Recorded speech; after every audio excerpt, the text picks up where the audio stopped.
আজকে আমি বানাবো ঝিঙে বাটা। যেহেতু আমি একজনের মতো বানাবো, এই জন্য আমার এইটুকু ঝিঙেতেই হয়ে যাবে। আর ঝিঙের জন্য আমার পরিমাণ মতো পেঁয়াজ লাগছে, রসুন লাগছে, লঙ্কা লাগছে।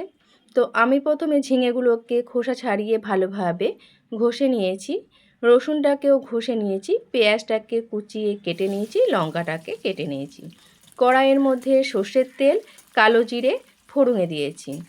তেল আর কালো জিরে ভাজা হয়ে যাওয়ার পরে পেঁয়াজ দিয়ে দিয়েছি। পেঁয়াজটাকে খুব ভালো করে লাল করে ভেজে নেব।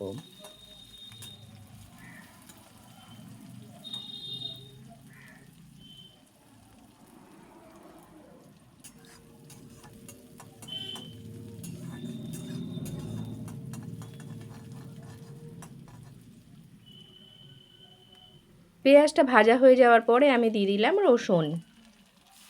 রসুন দেওয়ার পরে ঝিঙে বাটা এবং কাঁচা লঙ্কা যেটা কেটে রেখেছিলাম সেটাকেও আমি দিয়ে দিলাম।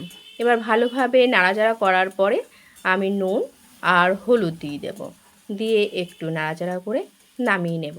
তৈরি হয়ে গেল ঝিঙে বাটা। গরম গরম ভাতের সঙ্গে দারুণ লাগে। একবার এভাবে বানিয়ে খেয়ে দেখতেই পারো।